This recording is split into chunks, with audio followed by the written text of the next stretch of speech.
welcome to the Skokie 68 Board of Education regular meeting of March 21st, 2024. And I get a roll call, please.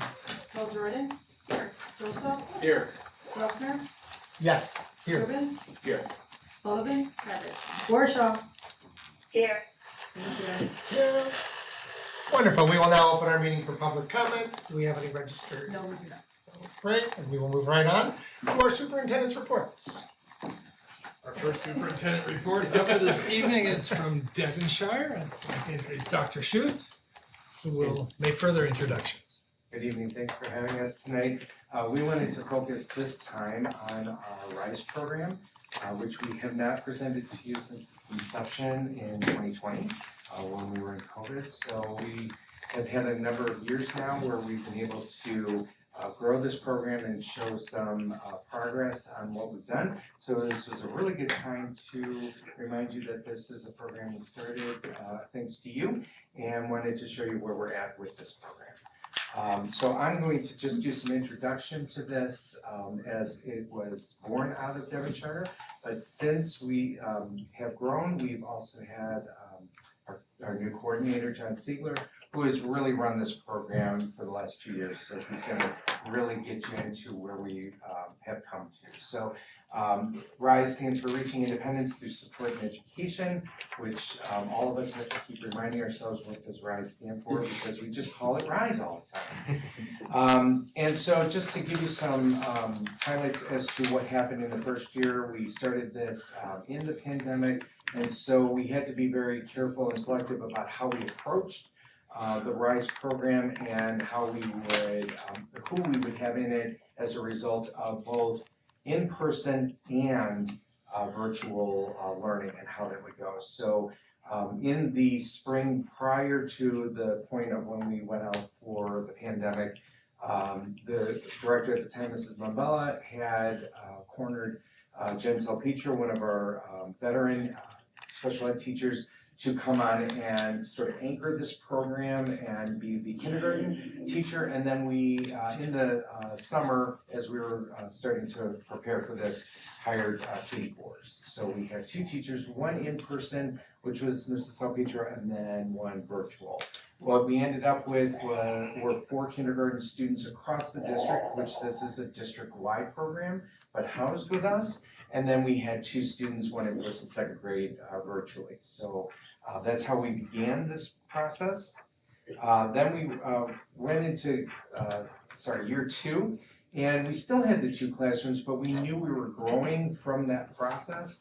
And you'll see in the next slide how many students we had gained in that second year. So in preparation for that 3rd year, we hired another special education teacher that was half RISE, half Devonshire regular special education, so that she could help with the transition of students that were going to go 3-5. And that was Lauren Pyraxel. So we hired Lauren at that time and began the process of moving her into a full-time position that 3rd year. And so she was able to teach some of the classes for Katie Bors, because she had such a wide range of students at that time.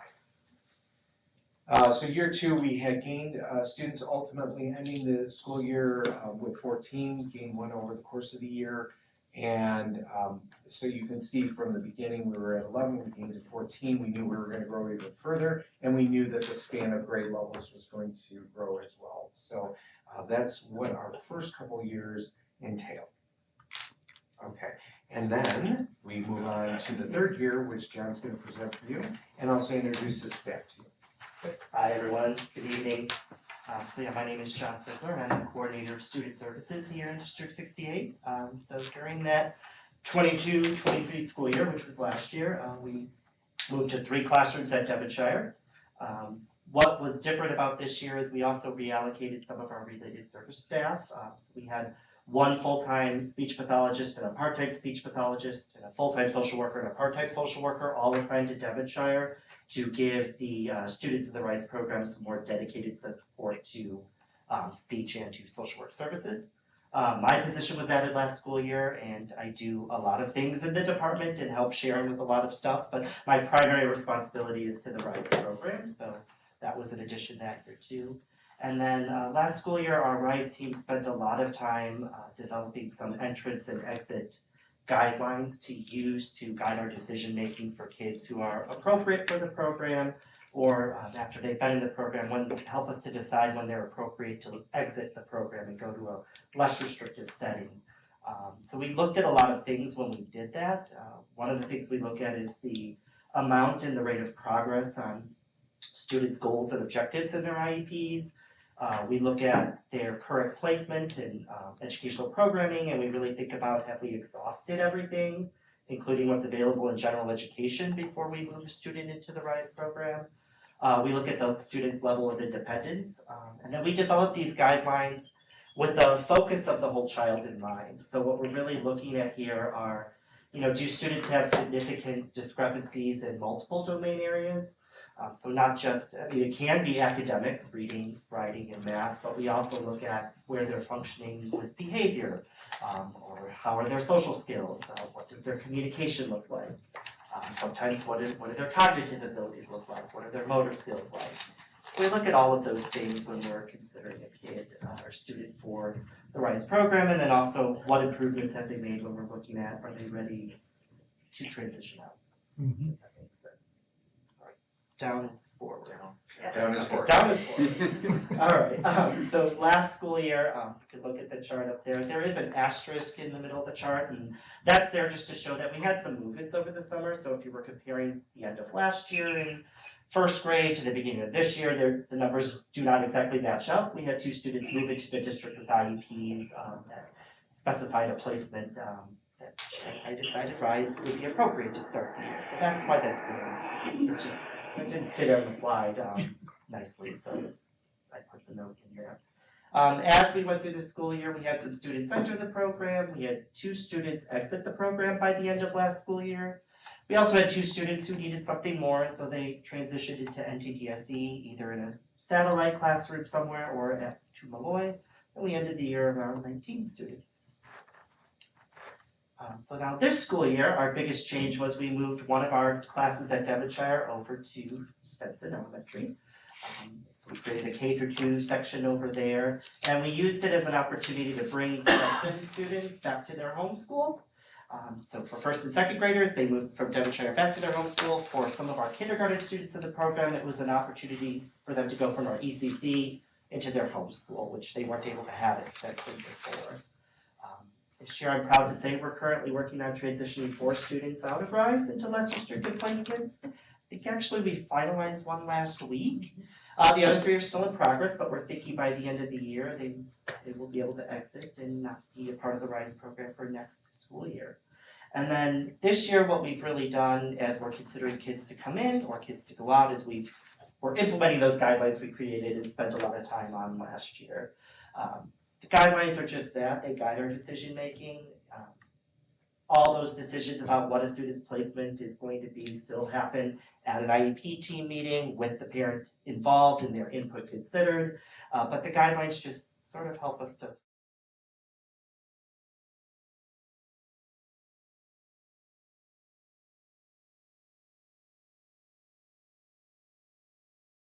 because we had another move in 3rd grade over the summer.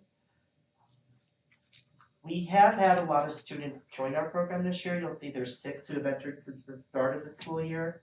Some of this is we've had a lot of move-ins from other districts that came in, and their IEPs, when we found them or whenever they came in, maybe didn't specify RISE, but as the year progressed, the level of need was that they needed to move into the RISE program.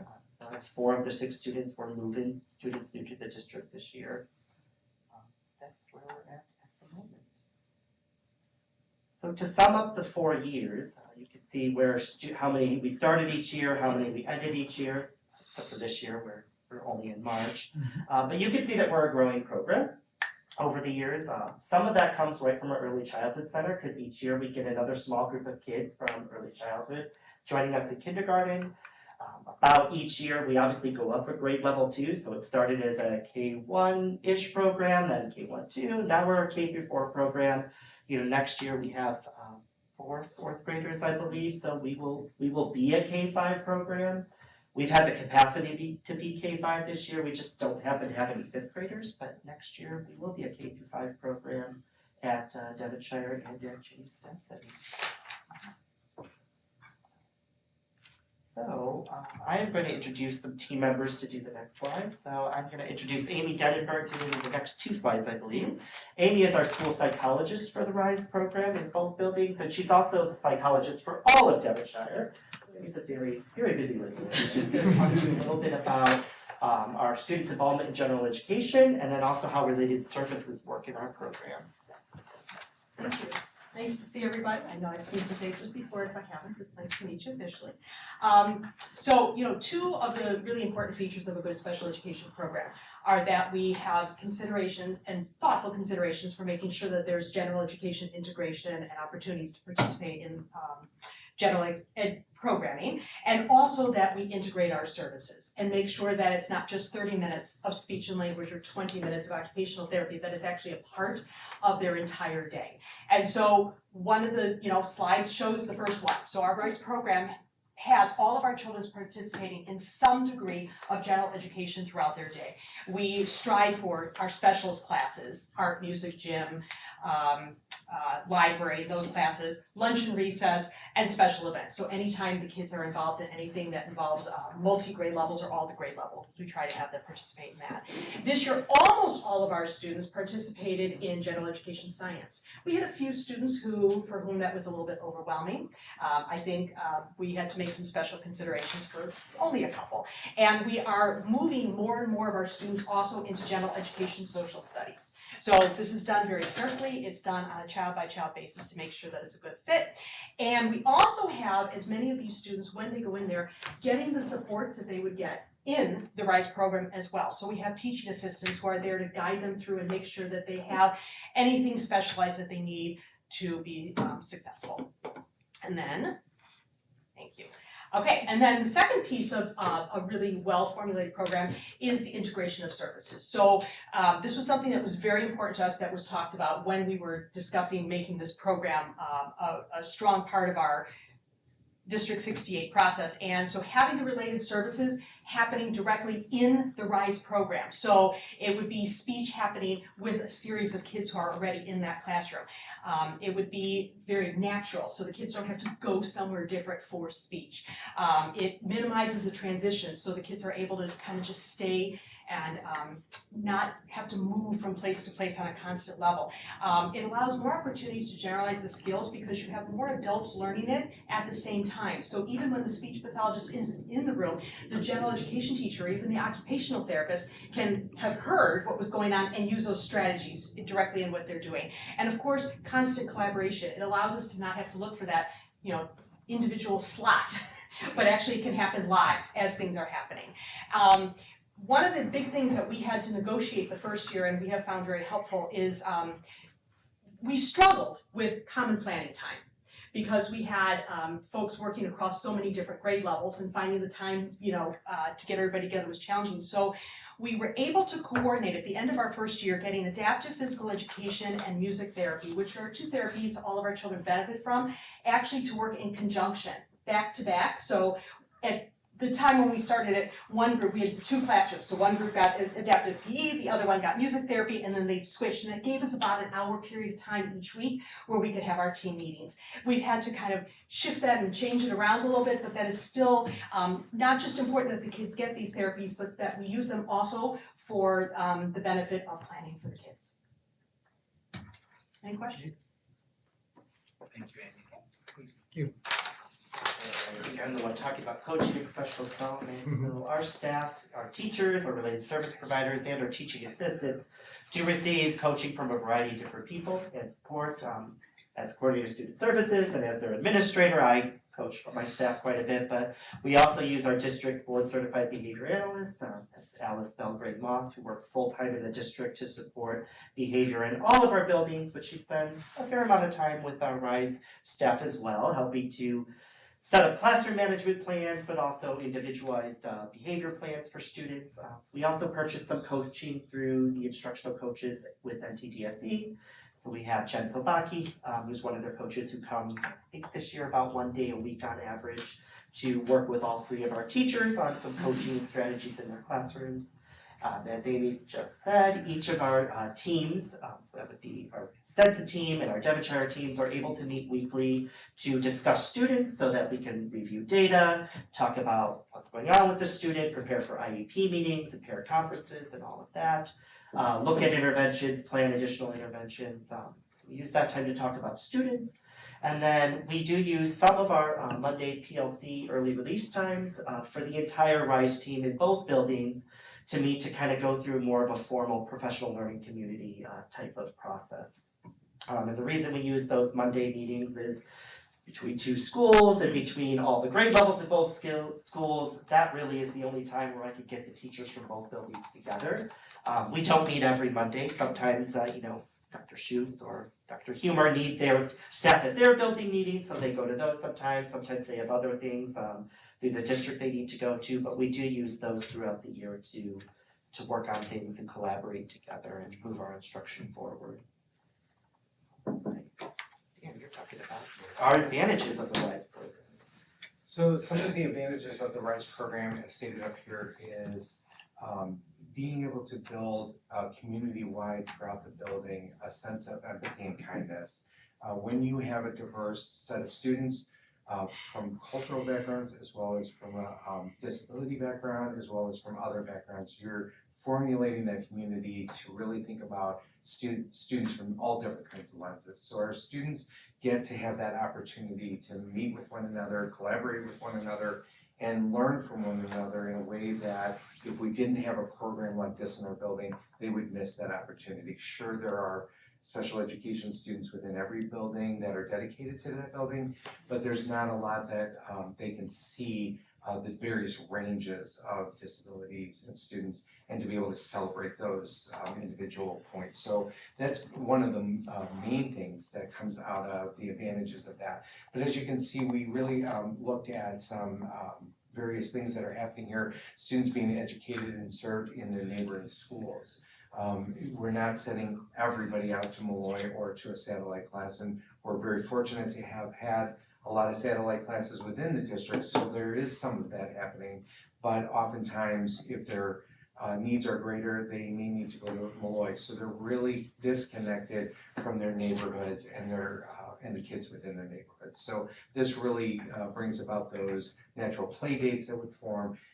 That's a really important part of their growth within the community as well. So there's a variety of advantages here. I'm not going to read them all to you, but I think most important to me in that whole process was the sense of building empathy and kindness that we try to do at Devonshire specifically through our PBIS program, but also I'm sure with Stetson and Highland as well, that they're building those similar kinds of processes within their building, and this just adds to that. So we really appreciate having those students every single day and what they bring to the culture of the building. All right, and now I know what you really want to see are pictures and videos of students in action. So we're gonna spend some time talking to you about some of the pictures and showing you some of the videos we created. The first couple of slides, I'm gonna introduce one of our RISE teachers. So this is Abby Carpenter. Abby is a brand new teacher this year at Jane Stetson in our K-2 program. She's fantastic and amazing, but she's gonna talk to you about some of her students and what they're doing. Alright, well, this is my favorite thing to talk about my students. I could do it all night long. But these are a few of mine. The one on the left is a kindergartner, and then the one in the middle is a kindergartner, and then the one in the yellow shirt is in 2nd grade, and then with the blue shirt is in 1st grade. So I'm currently teaching 4 kindergartners, 3 1st graders, and 3 2nd graders in my room. I think I did the math right. So I have 10 students right now. And they are just so great. I think one of the best words to describe my group is just very unique. They have very specific strengths and very specific skills that make them really special to me and to their peers and to the people that they learn from. So, for example, Dua is, you can see she spelled her name with Charbel, but she's on the left there. She is a brilliant singer. She has got to be one of the smartest little girls that I know. She's in kindergarten and she has some academic skills of 3rd graders for sure. We have a video of her coming up, which I'm really excited to show you, but she just continues to amaze me. She's someone who also picks up skills really quickly, so I've noticed her and another student that she's in group with. I teach her and the other student in group a skill like one time, and she picks it up right away. We talked about punctuation, and then she was reminding me to use punctuation in all my lessons after that. And then there's just so many things that are so special about them, and because it's a smaller group, I've gotten to know them really, really well. And that's a really big gift of the program, is that because it's a smaller group, smaller than a general education classroom, I'm able to adapt curriculum and adapt their studies to fit their needs specifically. So the instruction is usually given, the academic instruction is usually no more in groups of 3, so that really targets their specific skills. And as you can see, the student in the middle is working on like one-to-one matching, which is just where he's at right now. So I think that's just a big asset of the program, is we're just able to meet students where they're at. And then you can see the student on the right. This is a book that he was attached to for like 3 months of school. He would only read this one book. But he's very, very sweet, and he is an incredible artist. He draws these intricate pictures all day long. His favorite is Talking Tom. I don't know if any of you are familiar, but it's a little cartoon. He draws cats on like everything that he can. So he's very brilliant in that way. We also have a lot of students in our class with different communication abilities. So the student in the middle actually uses a AAC device to communicate, which I don't know if you're familiar, but is an iPad that they can use to communicate. I have a couple of students have used that, and some use that more heavily to rely on communicating with peers and with adults. And then the student on the right used to use an AAC device, but through his speech therapy sessions and through the education setting, he's actually become more of a verbal communicator recently, which is a really big strength of his as well. I have another student called Ethan, and he uses the communication device pretty consistently, but he also has got to be one of the most creative communicators I have ever seen in my life. He doesn't have a lot of verbal communication skills, but he has vocal communication skills, so he will let you know what he needs when he wants it. And he will tell you in the most creative ways. He was telling me, we were using like dot stickers on our pen frames, and he was telling me that he's had two blue in his device, and I couldn't figure it out. Obviously 2 blue. There was two blue circle stickers left on the board. He was trying to tell me I need more stickers. So those are some fun stories of my students. And then I think we have, this is Dua. She was practicing her counting, and she actually extended this lesson herself. She was matching the number to like a group of objects to count, and she took it upon herself to skip count, which I had never seen her do before, which was really amazing. It's 12, 18, 20, 30, 36. Good job. How many dogs? 6. 6 dogs. Very good. Hey, is it 6? No, it's 9. Let's find it's 6. Very good. Okay. Dude, I want to make a banana milkshake. Okay, that's not gonna smell so. How many lips? 1, 2, 3, 4, 5, 6, 7. 7, 14, 21, 28, 35, 42, 49. Very good. Counting, Dua. You're counting by 7. Very good. She's brilliant, as you can see.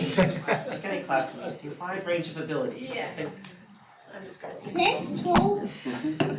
Alright, and then here are some of my students in their specials class, so they're in art right now, and they're surrounded just by their peers that are their age. James Lee is in the smaller picture, and then Josiah's working, I'm sure he's drawing a cat, in the bigger picture. So they love being with their peers, and it's really nice to see their peers embrace them as well.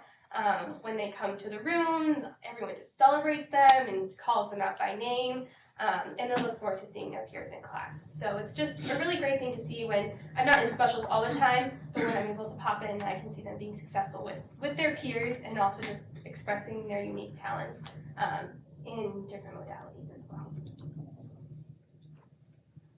Thank you. Okay, I'm going to introduce Sarah Sullivan now. Sarah is our speech and language pathologist for all the students in the RISE program, and she also just spent a little bit of time in our early childhood center working with students in that program as well. So she's going to talk about one of her students using an AAC device. Yeah, hi everyone. I'm Sarah Sullivan. So this is actually my second year with RISE, second year in the district. So this student Ethan is a student I've worked with for almost 2 years now. And as Abby discussed, he really is the most creative communicator I have ever met. He uses his oral speech, so like we call it mouth words, to communicate, and also uses his AAC device to supplement. And so in this video, you'll see him participating in a feelings check-in that we do at the beginning of every speech session. And he uses a lot of different modalities to kind of share his ideas and talk about how he's feeling. You also see James Lee, another student in the group, showing a lot of like interest in the communication device and trying to participate as well. And so I think what's really nice about having RISE students who have significant communication needs in a classroom is that their peers can learn about all of the different ways that people do communicate. So of course, a lot of the students see a child come in holding an iPad and they're all like, what's that? I want to see that. Like, I want to know that too. But really quickly, both the RISE students who don't use communication devices and the general education peers learn that those devices are specifically for communication. And then they're really excited, they're really patient with their peers who are typing messages on their devices, and they really show a lot of understanding that people communicate differently. You're telling me? Oh yeah, it's his birthday that day. So. Louder. Softer. Softer. Okay.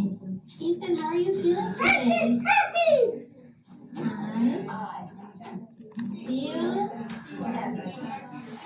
I feel because he likes to because I but his School.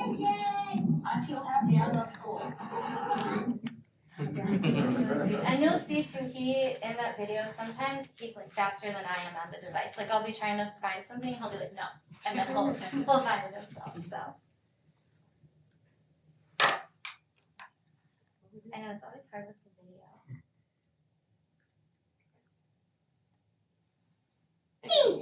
Thank you, Dr. Simmons. I'm trying. All right, Mr. Block is our RISE teacher at Devonshire. He's in his second year in that position in the district. And so he could not be here tonight because he coaches water polo for Niles North and they had a game. So he's off doing that, but he did throw in a video to introduce what you're gonna see on the next couple of slides.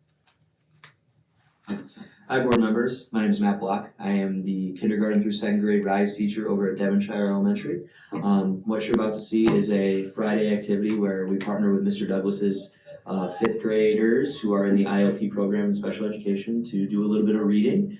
Some Fridays we also do some tutoring. We work to empower the fifth graders to really show off the skills that they learned and give some good peer models for our kids in the class. I hope you enjoy. Thank you.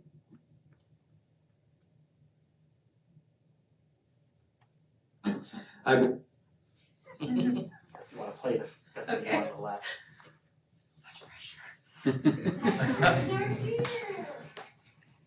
wanna say it? Everybody can say it.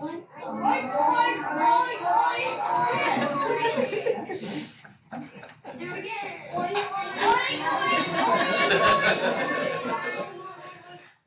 It is a lot of kids.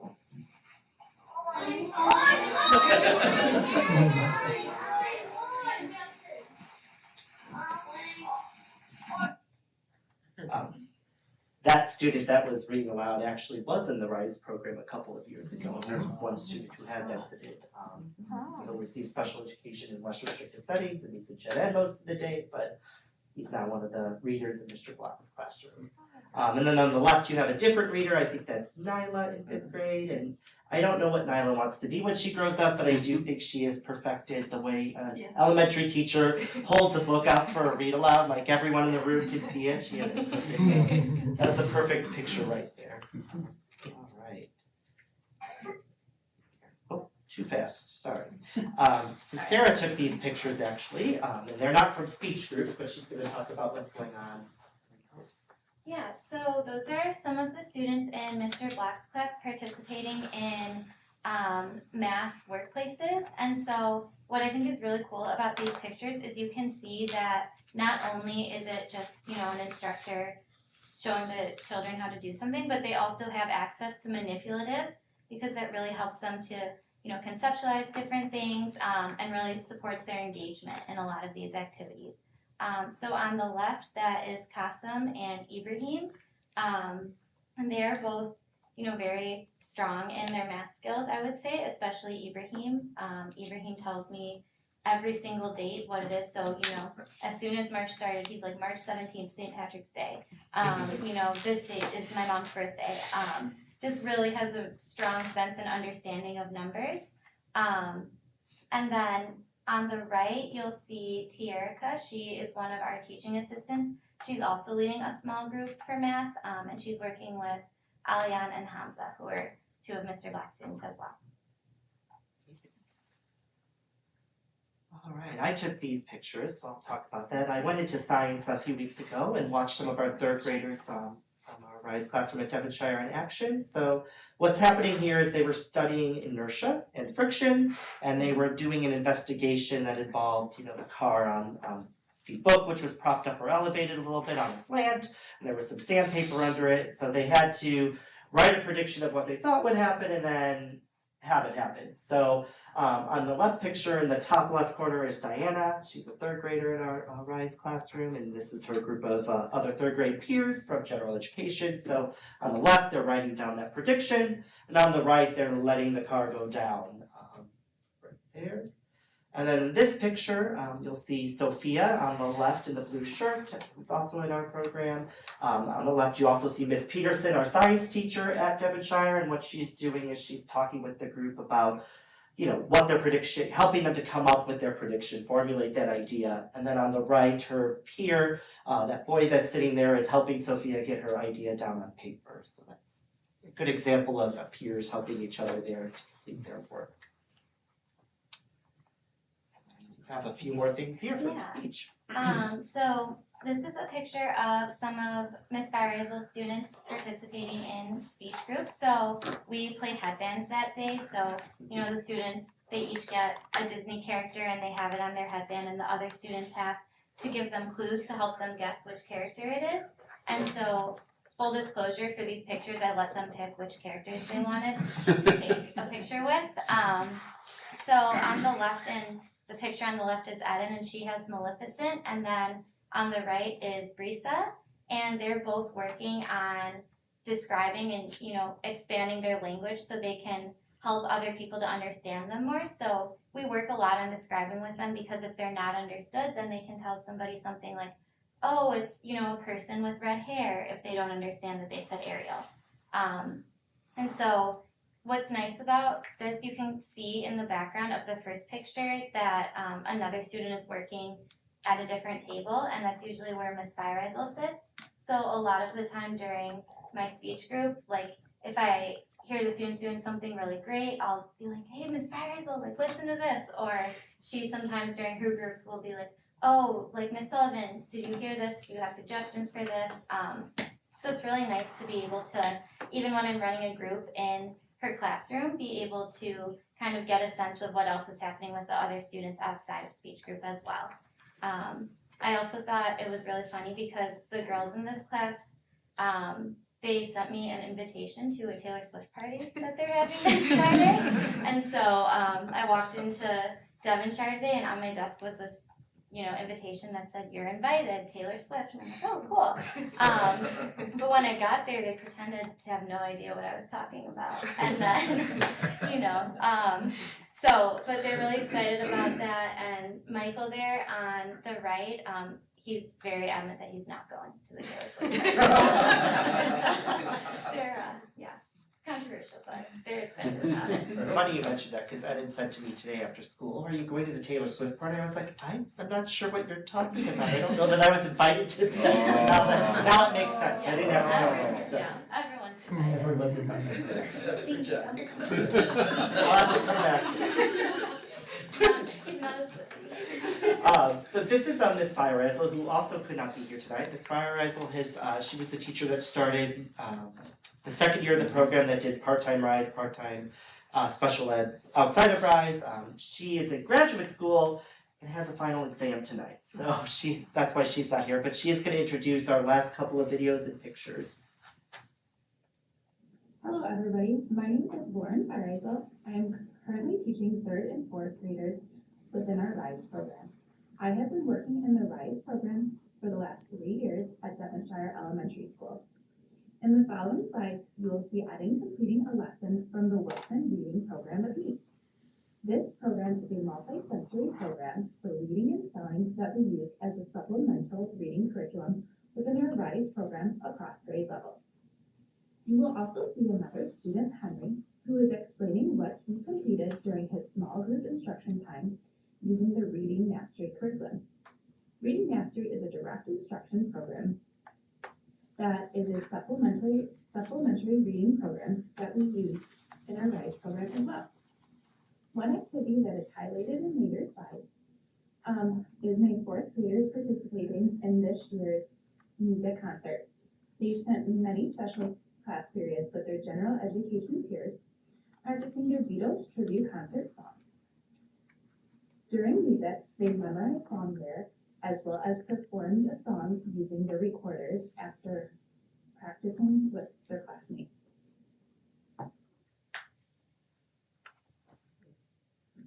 Hello everybody, my name is Lauren. Out the sound rod. Yes. Good job. So what's our beginning sound? What like makes that sound? Yeah?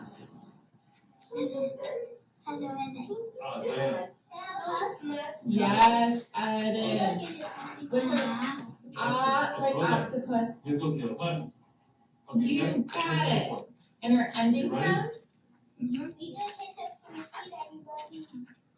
Where we're going, I don't think so. Why?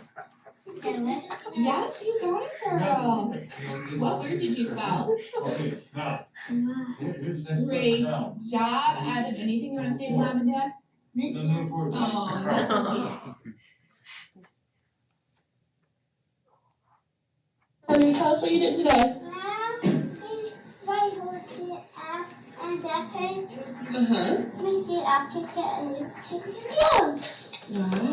Can you maybe read us the sentence here? The man had big feet. That was amazing. A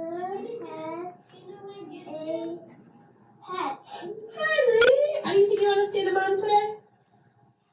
I thought that was And that's the photo of the kids that are singing. That's in there. Do you have any questions?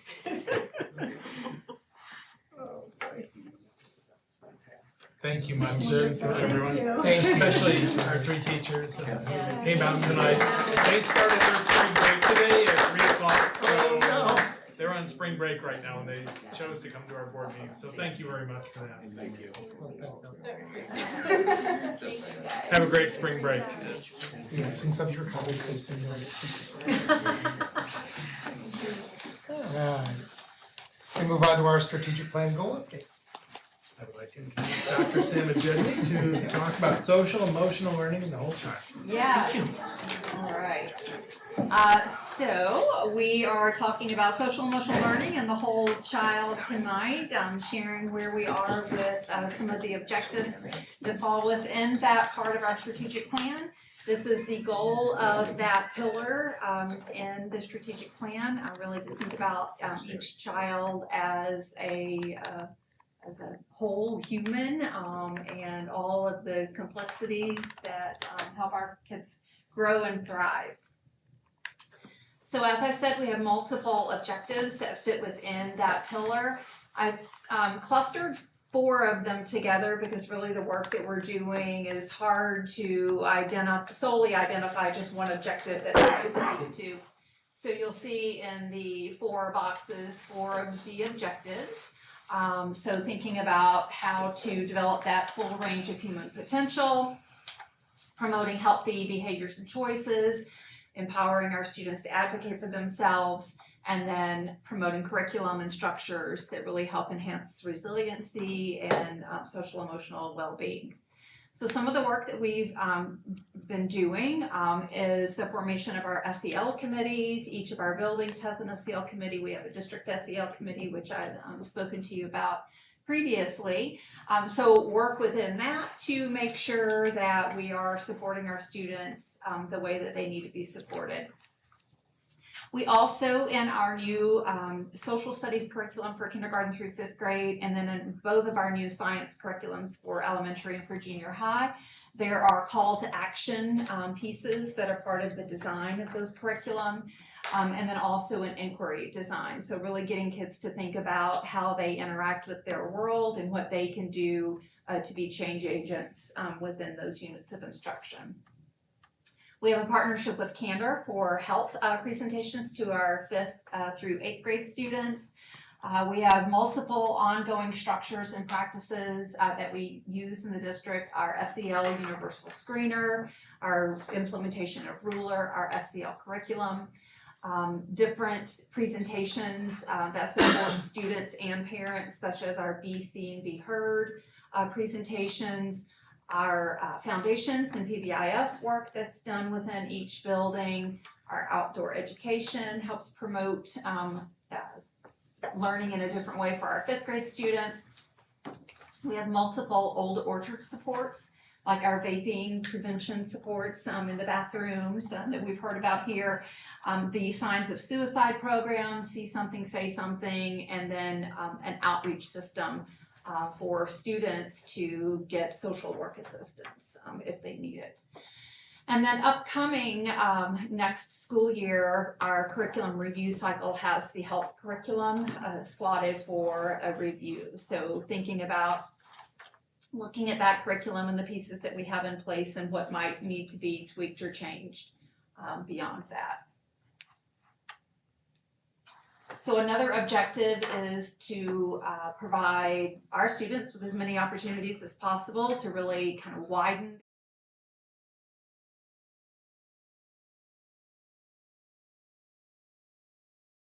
avenues. Our outdoor education fits within this objective.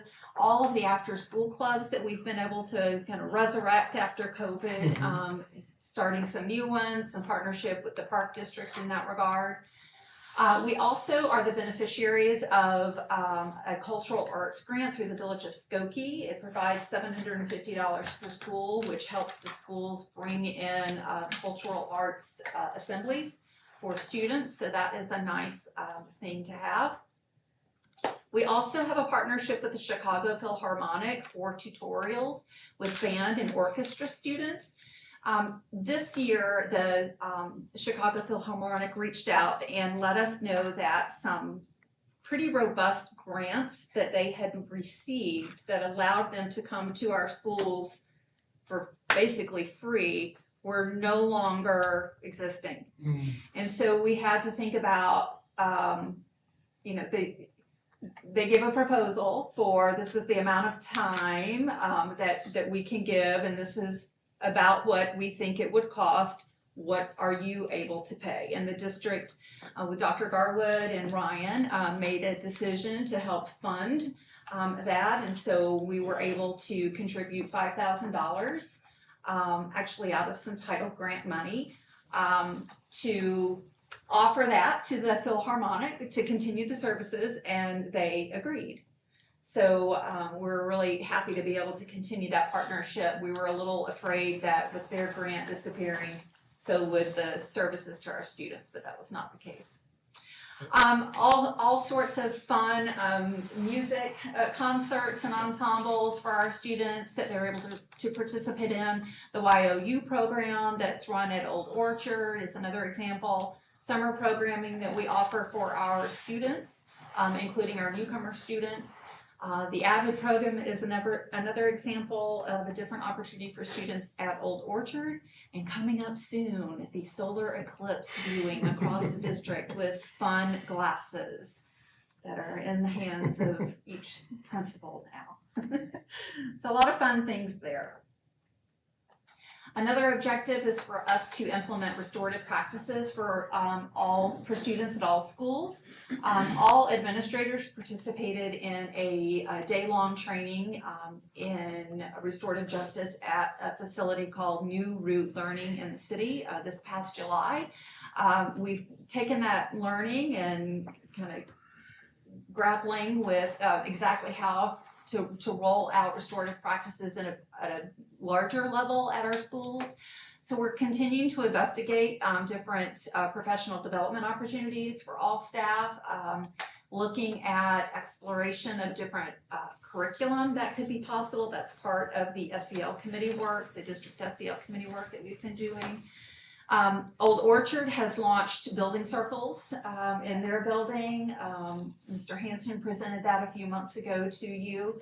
And then we have ruler implementation of circles at all of our elementary schools. So we have a sort of a slow roll coming out with this, but we're continuing to think about how we can expand that and deepen the understanding of restorative practices for all of our staff. Another objective is to think about developing and implementing strategies for student academic and behavior goal setting. So within that, we have district and building goals that are established for reading, writing, and SEL. Our grade levels establish goals for reading and math. Our teachers hold Convern conferences with students around reading and writing so that students can begin to build that ownership for their learning. We also engage students in goal setting for behavior with a strategy called check-in, check-out. And then we also have our AVID students participating in goal setting in Mr. Zika's AVID class at Old Orchard. This objective centers around supporting all of our stakeholders in trauma and crisis events. Part of the work that we've done is a partnership with Skokie Police Department. We've held ALICE training for all schools in 2023. They also come and have crisis preparation meetings with principals each fall. I'm going to talk about what the plan is, if any shifts need to occur. So that ongoing partnership has been really important. Another thing that all administrators did alongside school psychologists and social workers in 2023 was participate in a training called Prepare. And it is all about mental health crisis intervention and how to respond to those events that are in your school. So how to implement and roll out really just kind of a flow chart of responses, if this, then that. How to be prepared ahead of time so that everyone knows the roles and responsibilities and what is going to need to occur. How to gather, how to go once you've gathered and kind of determine what the need is. That was a very intensive professional development, but through that we developed our crisis response administrator handbook. Ms. Jacobellis really spearheaded that initiative for us. We've formed crisis teams at each of our buildings. She has worked to develop a comprehensive list of outside agencies that we can pick up the phone and give a call to when we need support or our family needs support. And then beyond that, additional partnerships with people like the Meridian Therapy Group who support our District 68 families. And another piece that's in process for us is emergency go bag preparation for all of our classroom teachers and for office staff, so that there are physical materials in a bag If there were to be a crisis event, there are materials in the bag that help support the teacher or the adult in the room for whatever situations might arise. So a lot of work has been done. Ongoing crisis team meetings happen every year, again, just to kind of revisit what are our protocols, does everyone know what those are and how to move forward. Another objective, I think this might be the last one, is around environmental initiatives and getting kids engaged in those opportunities. So we've had some new trees planted at Highland and at Stinson. Our new K-8 science curriculum offers lots of opportunities, again, to kind of be advocates for the environment through some of their units of instruction. We have a gardening club at Old Orchard. Highland sponsored an analysis of lunch waste event at their school.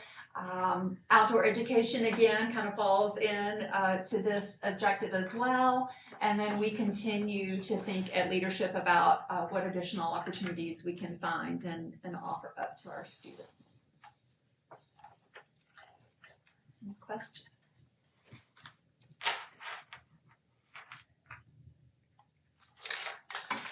It's a lot of good work. Thank you very much. Wonderful.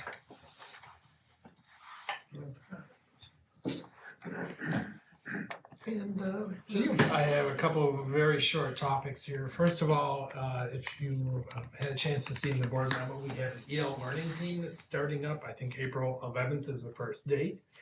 We usually look for 1 to 2 board members to participate on a learning team. It's not a requirement, but if anybody's available and interested in the topic, and we have 2 dates already. I think April 11th was one and May 9th is the second one. And then there'll be some additional dates announced for next fall as well. So if you are interested or have any questions, please give me a call or send me an email or text and we'll get you some. Raise your hand. I think Annie volunteered, didn't she? Yeah, I think so. Her hand is raised. Sorry, Annie. Dial tone. No. All right, and then second one, we just recently had the new Parents in School program graduation event. That was the program that Sabia had designed to replace the parent mentor program when we had some challenges with variable distribution of grant funds. I would say the program is not only new, but it's dramatically improved over what the parent mentor program parameters were. We've had lots of the parents got job credentials. We've even been able to hire one recently at Jane Stenson. I think we've hired another one earlier in the year. They've reported that some parents in the other school districts are also getting jobs because it's much more of a job skill focused program than before. Lots of them have gotten sub-certifications or passed their para certification testing as well. So very excited with what that program is producing. I'm going to see if we can't get a handful of those parents to come in with Sabiha, perhaps at our May board meeting. We've done that before, so you're actually able to see, where that money goes and the great value we get for that. It's always a very touching experience. So stay tuned, and I will try to get them to a board meeting in the near future. Other than that, teachers and everybody went on spring break at 3 o'clock today, or 3:30, depending on what grade levels they were at, and spring break is officially off and running. Administrators, we work tomorrow. Still, teachers have a conference comp day on that first Friday, then next week's the regular spring break. So that's all I have. Thank you very much. All right, our next item of business is the reading and acceptance of minutes. May I have a motion? Motion to approve the minutes from February 15th, 2024 Board of Ed regular meeting and February 15th, 2024 Board of Ed closed session. So moved. Second. Actually, Jeff. Oh, he does the first one. You can ignore Jim. Joseph? Yes. Ruffner? Yes. Service? Yes. Sullivan? Yes. Warshaw? Oh, she's on mute. She's on mute. Bill Jordan? Yes. Thank you. Alright, the consent agenda is our next item of business. Does any member wish to remove an item for separate consideration? May I have a motion? A motion to approve the consent agenda as presented, which includes the personnel report authorizing resignation of licensed staff, hire, change of status, leave of absence, resignation of classified staff, financial reports, pay orders and expenditures, and second readings of Board of Education policies. 5250, 5330, 650, 660, 6230, and 760. Second. Bruckner, Yes. Sturbins, Yes. Sullivan, Yes. Warshaw, Bill Jordan, Yes. Joseph. Yes. Thank you very much. And moves us on to our reports and discussion items, starting with the NTDSE report.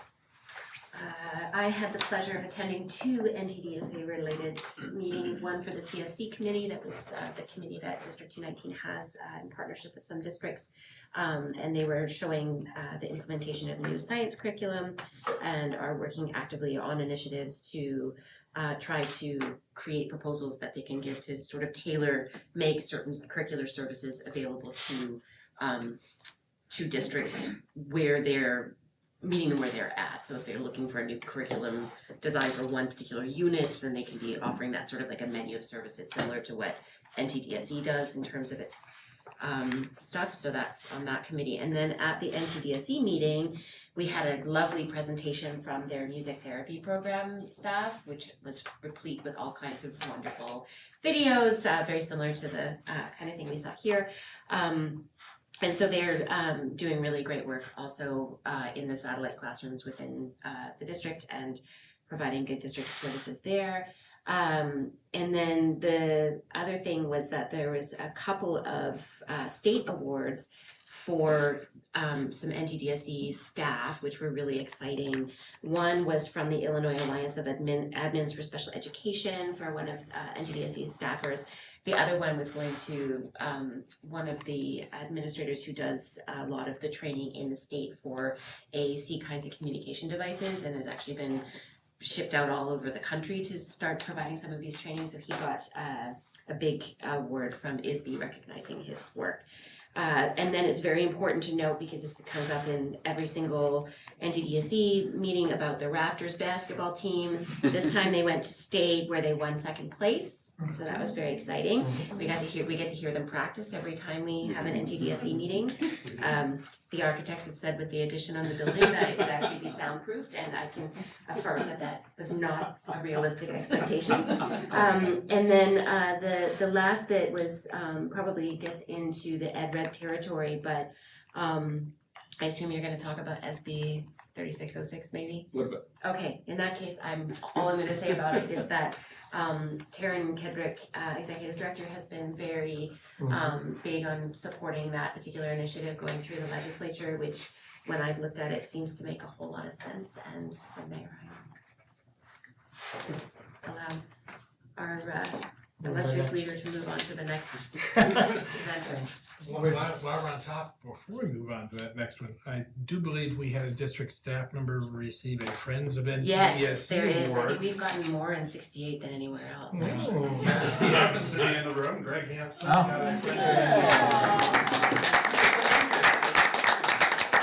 Working with the students and staff of NTDSE so effectively to support their learning, so thank you. Congratulations.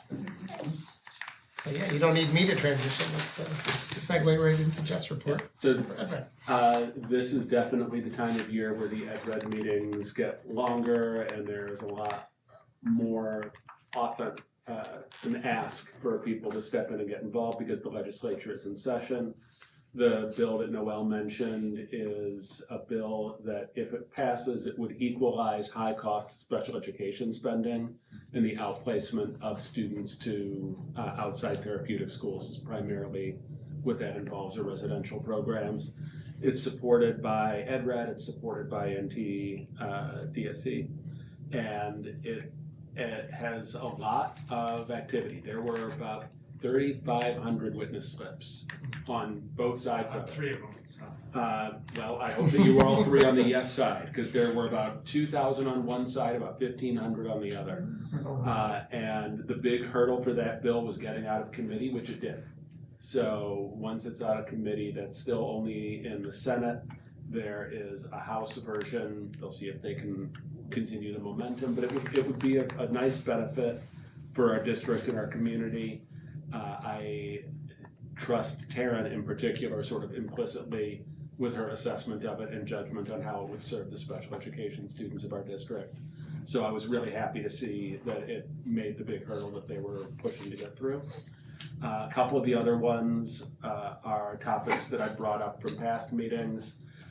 One is what the deprioritization of schools as polling places, basically giving local communities more control. My favorite part of the meeting, and this was said with a very flat affect, but this is for all of the principals in particular, but administrators. The Cook County Clerk's Office was opposed to this bill, and soon to be former Cook County Clerk. She did not, she finished second in the primary, as I understand it, but she wanted to make sure everyone understood it is very easy to secure schools on election day. So there you go. Against our will. Well, but it's easy, and that's the most important thing, according to. But regardless, they are still working on it. There's a lot of communication. We'll see how it goes.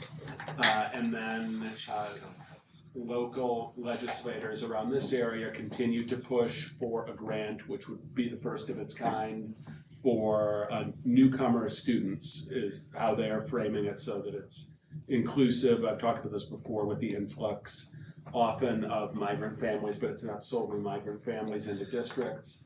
And originally, the bill that was proposed was carved out independent from CPS, and now they are sort of trying to work out the best way to advance it so that neither side feels that they're sides, that they're each getting the appropriate funding for their students in their community. People are playing nice, actually communicating with each other. So this is as far as this proposal has ever gotten. It is still, at least as of today, has not come out of committee, but it also hasn't not, if that makes sense. It's still pending. There were a lot of other bills that just isn't worth going into right now that were discussed, because who knows how much, how far they're gonna get. We covered maybe 15 or 20 more, but I hope and expect after the next month, we'll know a lot more about both those specific bills and if any of the others that we talked about look like they have a chance. Thank you very much. A quick thing, I forgot one thing on my report. Just very similar to what has been seen in RISE, NTDSC is also seeing a massive influx of more students, so they keep having to increase staffing levels, and that's been quite an astronomical thing. So for as much as there's focuses on things like RISE to be able to provide needs within the district, those needs also with the higher amounts of support are also increasing, because it seems like a lot of families are actually moving into Niles Township that have children that have support needs that are pretty substantial. So that was something that was quite notable, is the numbers. Thank you. I believe we have some first readings of policy. We do. We have 5 up for this evening. The first one is student appearance, 7160. Does anyone have any questions or wish to discuss the student appearance changes? Hearing none, we'll go to 7190, student behavior. Yeah, this one I did want to talk about a little bit. The proposed addition is sort of a drop-in, adding another specific example of academic dishonesty. Do you want me to read the Sure, or I can. Currently, what we have is that it's prohibited to engaging in academic dishonesty, including cheating, intentionally plagiarizing, wrongfully giving or receiving help during an academic examination, altering report cards, and wrongfully obtaining test copies or scores. And the proposed addition is using a writing service and/or generative artificial intelligence technology in place of original work unless specifically authorized by staff. And I think I understand, I think we all understand what that's trying to say, that, you know, students shouldn't dump an assignment into ChatGPT and spit out a paper, spit out a math test, whatever it is. But I don't think that our policy, our district policy is the right place for a topic that nuanced. And I don't think that this is sufficient to really address some of the great opportunities that AI is going to have for students. And the fact that this proposal includes with it a footnote. The footnote is a paragraph. The paragraph includes a link to a whole website on the use of AI in education that the Illinois State Board of Ed put together, sort of reinforced for me the more I looked into it. In my work, I work as an attorney. We're getting all kinds of continuing education right now about what is ethical and what is appropriate when you're using AI. There's going to be a time soon that it's going to be really kind of silly for students not to use this technology. There used to be a time using spell check where it was considered unethical and lazy. Or Google. Yeah. And I am confident that individual students, individual principals, administrators are discussing this. And if we're going to have a district policy on the use of AI, I think we could come up with a guidebook or guidelines.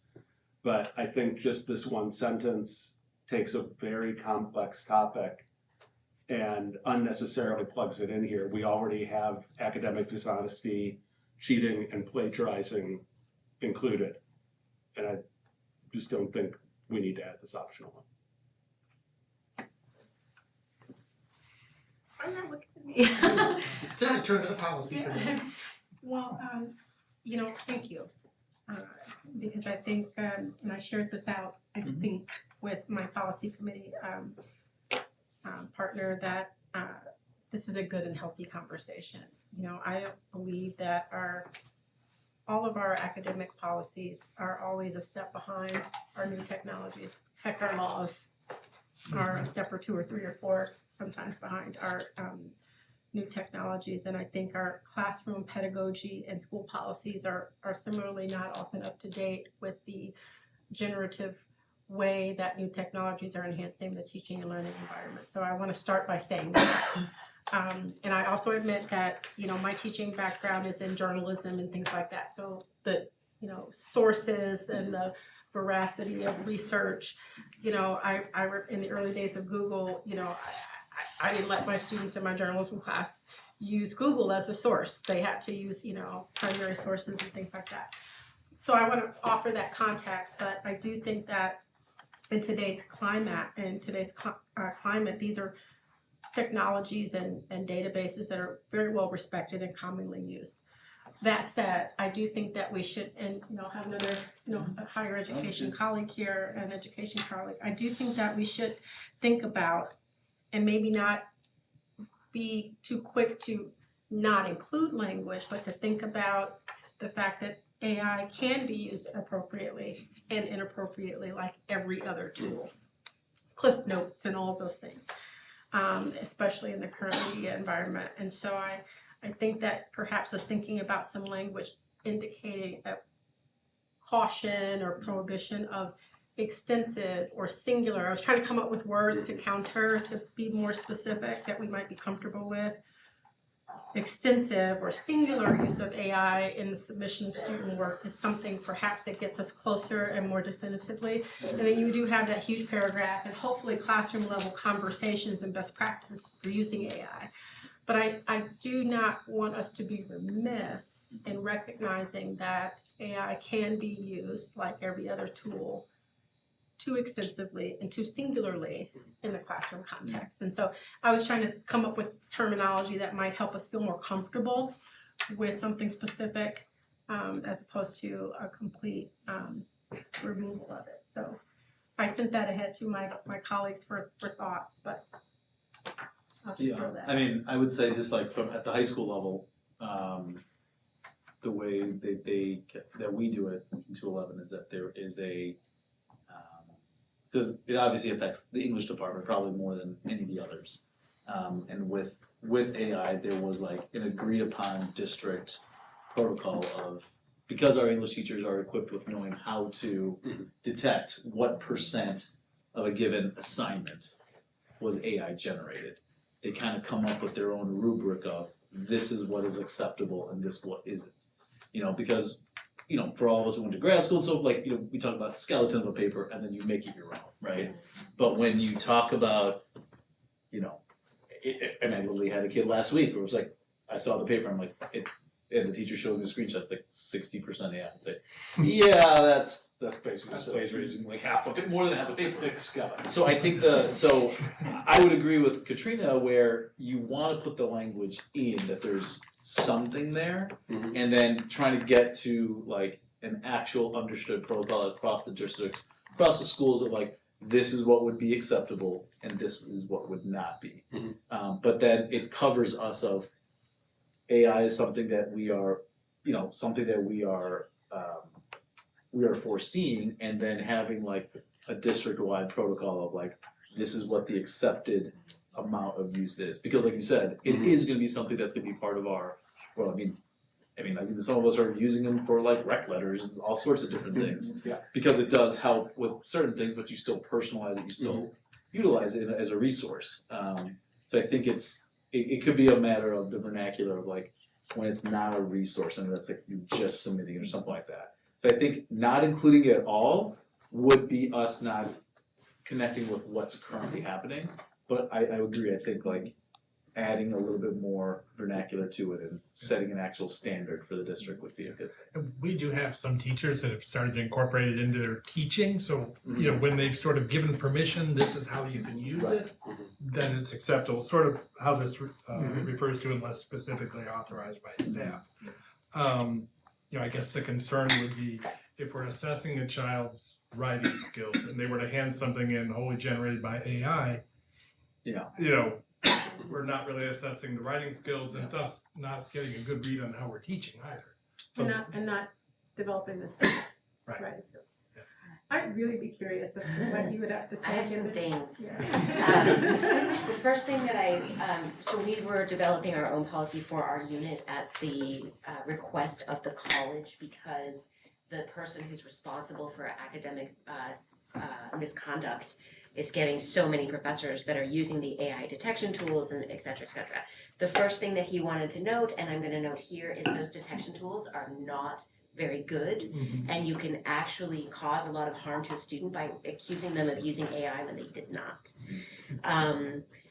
There's also spaces here where there's an argument to be made about teaching people how to work with this tool rather than using it as a replacement for one's own learning, and that looks very different. So my concern is with academic dishonesty, it's not about the tools, it's about the intent, right? And we have a massive number of young people who've just graduated high school who don't even understand what plagiarism is, even without AI. Now you add AI into it, and suddenly it's very blurry for these students. And so my concern with a policy here is, academic dishonesty is about intentionally doing something that gets you out of doing what is required, right? And so in the event of using AI as a replacement for one's own thinking, that's a problem. When you're using it as something that, if we're using it in classrooms to teach students how to use it to be able to amplify their voice, improve the ways that they're being able to talk about their original work in ways that audiences can receive them, comparing what the AI generates to what it is that you've actually learned through actual learning. Like, there's a lot of ways that it can be used. And so I'm worried again about a policy written that's this wide, that it could potentially be used in a way that could shut down a learning opportunity for a student who doesn't necessarily have a really good understanding about what's dishonesty in relationship to these tools, particularly when we don't have good tools to detect where AI is being used and not. And we think we do, right? Like I've, already hearing, well, this is 60%. It's a little different with Turnitin or something like that, which is a plagiarism software that compares it against stuff that's on the internet. Right. But we don't have good tools. AI itself is constantly changing. They're using humans to retrain AI to stop itself from becoming its own kind of a self-perpetuating thing, let alone for bias. I think it's important to add language or think about language here that's talking about purposely engaging in academics or knowingly engaging in academic dishonesty, including substituting something that was not generated by a student.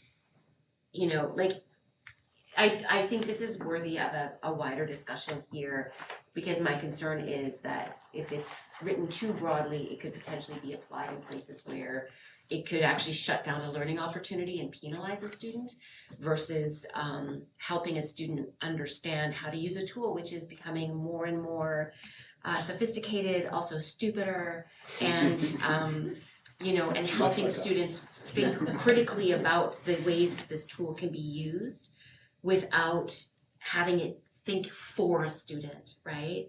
It's not a knowledge generator, but it can be a knowledge amplifier. But it doesn't create new knowledge of any value, right? That's what people do. So, yeah, I'm gonna step off. Well, and I think I appreciate and I'm perpetually conflicted with intentionality when it comes to student conduct and plagiarism, and that's just something that I've been struggling with for years. The beauty is that the existing language that we have already has the terminology intentional. And so that's kind of a relief in there. I do think that we don't want to shut down the generative nature and the learning opportunity in AI.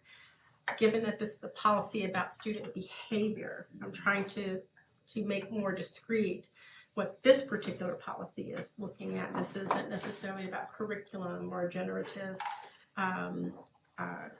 curriculum or pedagogical tools. This is really about how the tools are used. That's how I see this particular policy.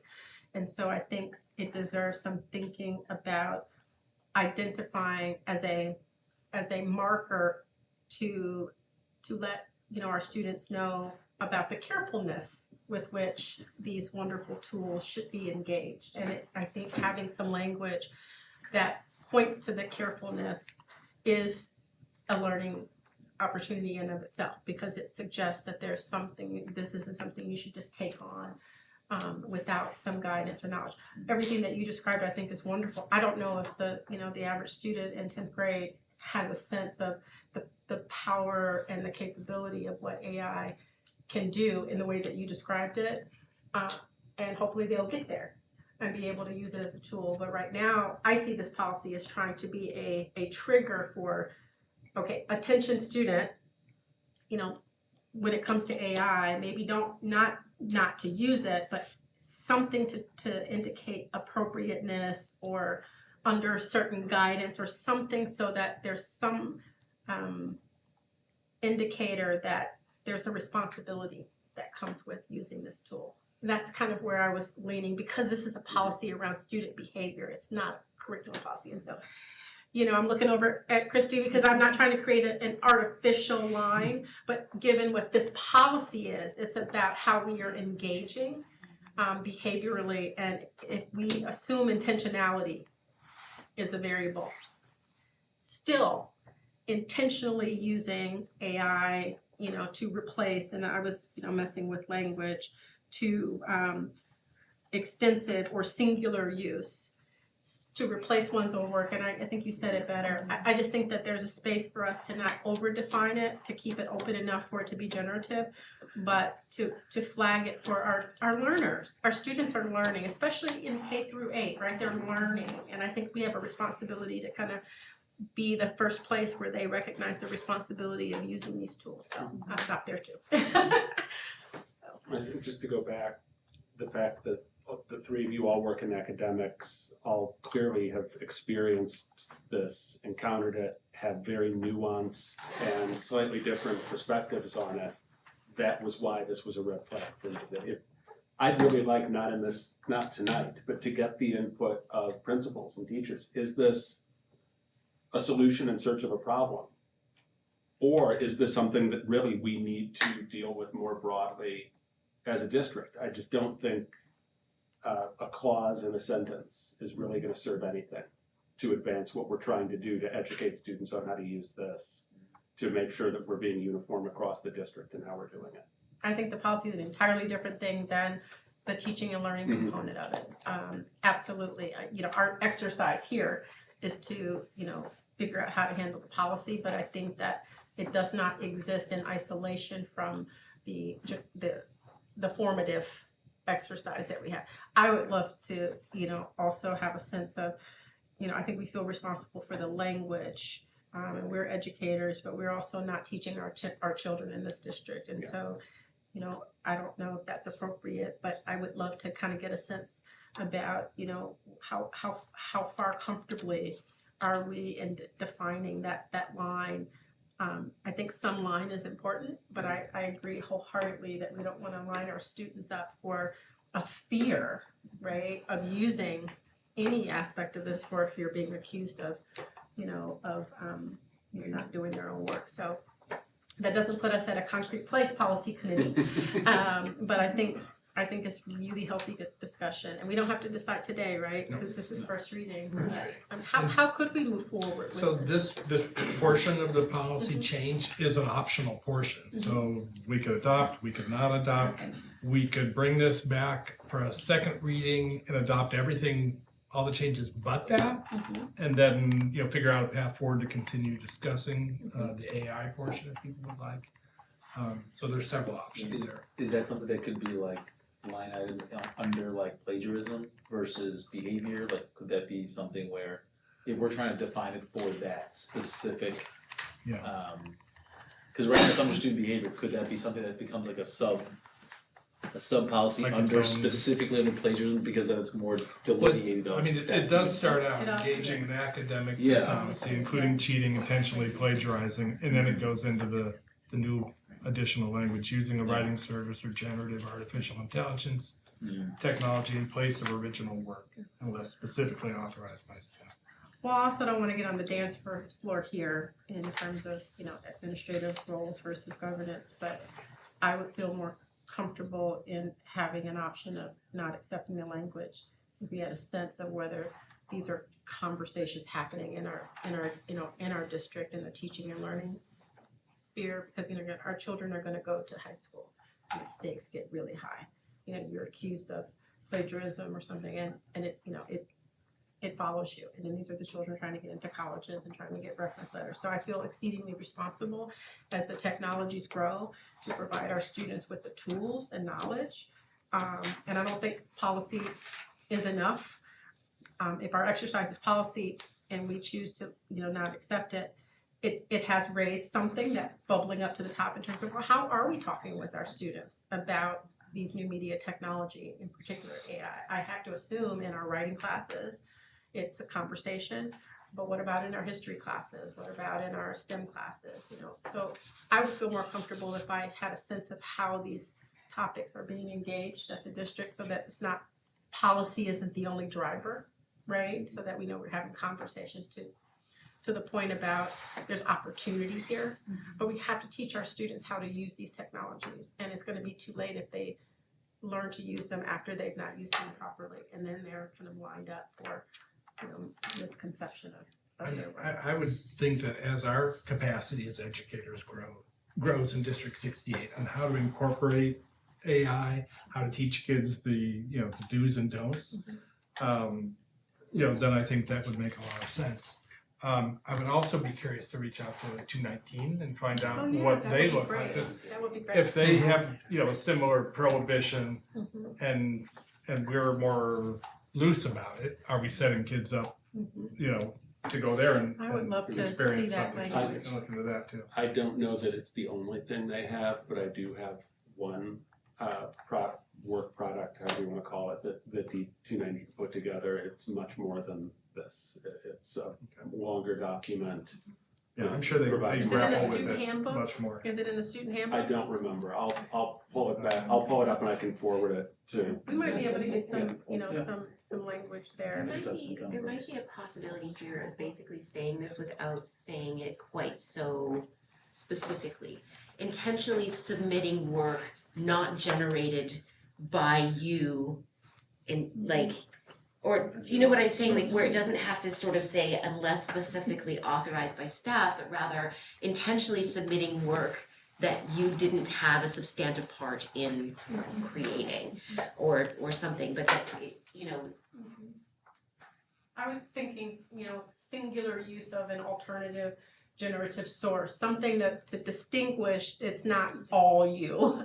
But I think we have some wiggle room. We have some, maybe we can look at 219 and we can come back at this and maybe we can ask you to be an ad hoc member for a moment to help us think through some language for this, if we decide to do some language. But I would love to see, what that 219 We'll do a language bit more is. digging there. Yeah.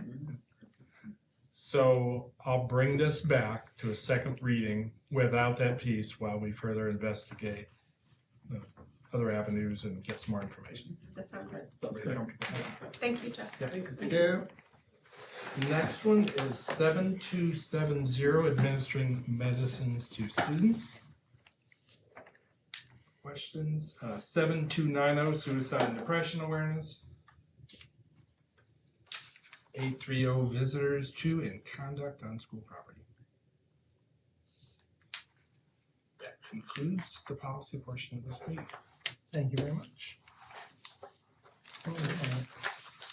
Move on to our action items. Next item of business is the adoption of the consolidated district plan. May I have a motion? I motion to approve the submission of the Skokie School District 68 Consolidated District Plan to the Illinois State Board of Education. Second. Anybody need any further explanations? We've seen this before. Yeah. Yep. Every year. Thank you for preparing. Sullivan, Yes. Warshaw, Bell Jordan. Yes. Joseph, Yes. Ruffner, Yes. Stearns. Yes.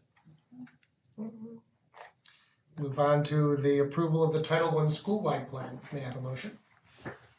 I motion to approve the Skokie School District 68 Title I school-wide plan. Second. Stearns, Oh, anything more? Any conversation? Oh, yeah. Any questions, anybody? So this is a renewal of the school-wide plans for each of our 4 buildings. We renew every 3 years.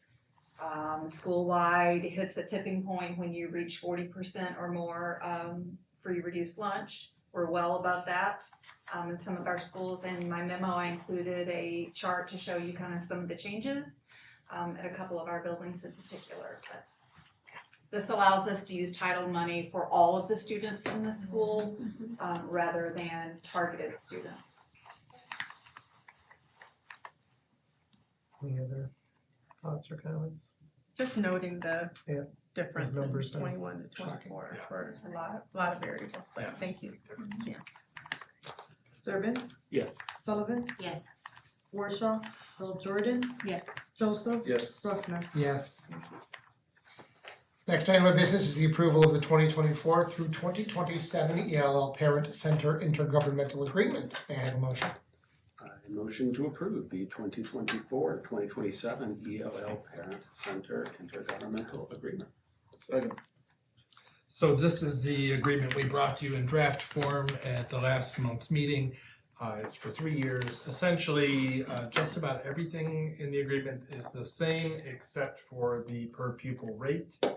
Went from $14.50 per pupil to $25. If you'll recall, that rate had hardly increased in the previous 10 years, and the fund balance they had when all the township districts participated is gone down while the costs have gone up.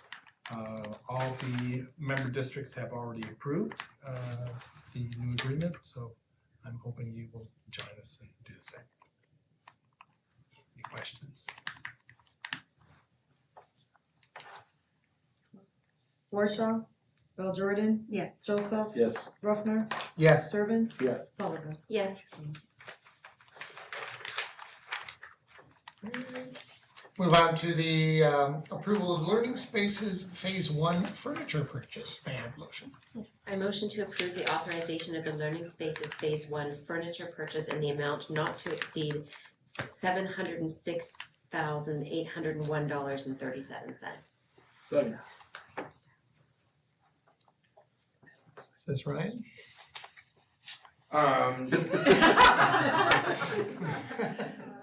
Sorry. This is what Dr. Savage, Jenny, and I have been working on with the Learning Spaces Learning Team. This is phase 1, which includes all of the kindergarten and first grade classrooms, all of the, I think, K2 RISE classrooms, and all of the social studies, ELA, and math classrooms at the junior high next year. So overall, we're touching about a third of the full-size classrooms next year, and a couple sped classrooms.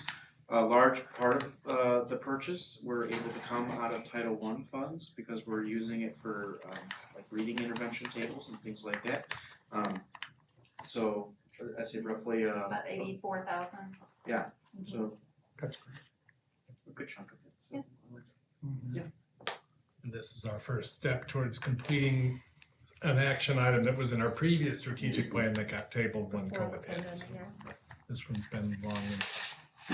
So Brian, what's the timeline on, we approve hopefully we'll approve the expenditure, and then what's the timeline in terms of installation and all of that? So installation is basically tomorrow and next week. We'll get POs out to the companies. They then have about a 12-week lead time. Some of the furniture we'll be able to get towards the end of June, July. Some of the furniture we need to get in, before the end of the fiscal year. And then other furniture will come in kind of right before the school year begins. Obviously with construction at Devonshire, we're not gonna get any new furniture in that building until basically the week before school starts. But they're able to time that up early enough that, they've got us locked in that week before. We know that it'll be final cleaning, just kind of some checklist, punch list type of items at Devonshire, and then they'll be bringing in the new furniture into those classrooms there.